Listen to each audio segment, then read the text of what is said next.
شروع خدائے واحد و بزرگ و برتر کے پاک نام سے جو بڑا مہربان اور نہایت رحم فرمانے والا ہے۔ تمام ناظرین و سامعین کو السلام علیکم۔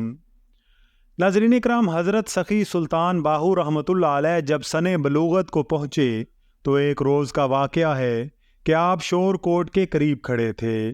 اچانک ایک صاحب حشمت، صاحب نور اور باروب سوار نمودار ہوا اور آپ کا ہاتھ پکڑ کر سواری پر آپ کو اپنے پیچھے بٹھا لیا۔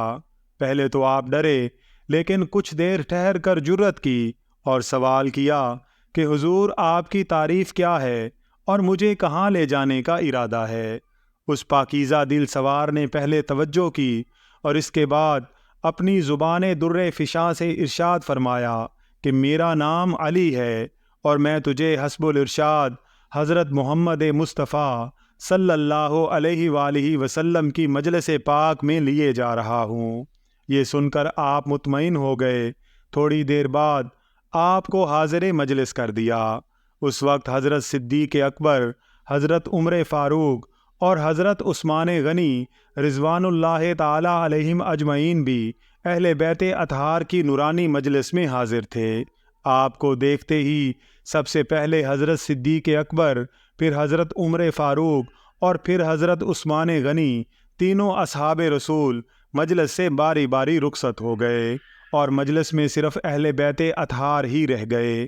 تو حضور سلطان العارفین فرماتے ہیں کہ مجھے یہ امید تھی کہ حضرت علی المرتضیٰ کی طرف سے مجھے ارشاد ہوگا، مگر وہ بظاہر خاموش تھے۔ کچھ دیر کے بعد حضور نبی کریم صلی اللہ علیہ وآلہ وسلم نے اپنے دونوں دستے مبارک میری طرف بڑھائے اور ارشاد فرمایا کہ میرے ہاتھ پکڑو۔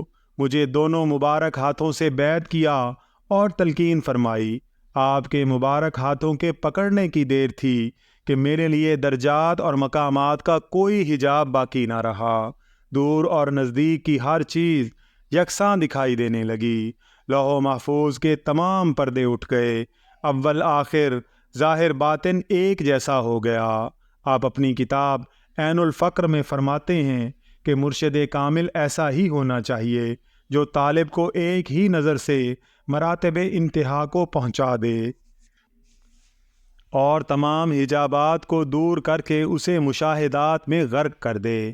پھر فرماتے ہیں کہ جب نبی پاک صلی اللہ علیہ وآلہ وسلم تلقین فرما چکے تو سیدۃ النساء حضرت فاطمہ الزہرا سلام اللہ علیہا نے مجھے فرمایا کہ تو میرا فرزند ہے۔ میں نے حضرت امام حسین علیہ السلام کے مبارک قدموں کو چوما اور اپنے کانوں میں غلامی کا حلقہ پہنا۔ سرور دو عالم صلی اللہ علیہ وآلہ وسلم نے تلقین کے بعد مجھے اس فرمایا کہ خلق خدا سے محبت کرنا، کیونکہ تمہارا مرتبہ دن بدن بلکہ گھڑی بہ گھڑی ترقی پر ہوگا اور عبدالآباد تک ایسا ہی ہوتا رہے گا، کیونکہ یہ حکم سروری اور سرمدی ہے۔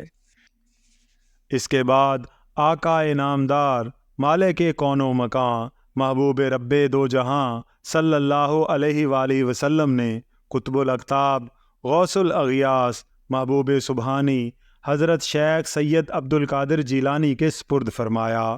حضرت پیر دستگیر نے مجھے سرفراز فرمانے کے بعد خلقت کے لیے ارشاد و تلقین کا حکم دیا۔ حضرت سلطان العارفین فرماتے ہیں کہ میں نے جو کچھ دیکھا ان ظاہری آنکھوں سے دیکھا جو سر پر موجود ہیں، اور جو کچھ سنا ان ظاہری کانوں سے سنا اور بما جسم مجلس پاک میں حاضر ہوا۔ اس روز کے بعد آپ پر ذات الہی کے انوار و جذبات اس طرح متجلی ہونے لگے کہ سینکڑوں آدمیوں کو ایک ہی نگاہ سے ایک ہی قدم پر خدا رسیدہ واصل باللہ کر دیتے تھے۔ چنانچہ لاکھوں طالبان حق کی مرادیں آپ کی نظر کرم سے بر آئیں۔ سبحان اللہ، مالک کائنات اپنے بندوں میں سے جسے چاہے بلا محنت و مشقت اپنا قرب وصال بخش دے، یہ اس کی عنایت اور خاص فضل ہے۔ اس فیض یابی کے بعد حضرت سلطان العارفین ہر وقت اور ہر گھڑی وحدانیت میں مستغرق، حق تعالیٰ کی تجلیات کے مشاہدات سے مشرف اور ذات مطلق کے جلال و جمال کے دیدار میں مست رہتے تھے۔ اللہ تعالیٰ سے دعا ہے کہ اللہ تعالیٰ ان نفوس قدسیہ کے صدقے ہمیں بھی راہ ہدایت پر استقامت عطا فرمائے۔ آمین یا رب العالمین۔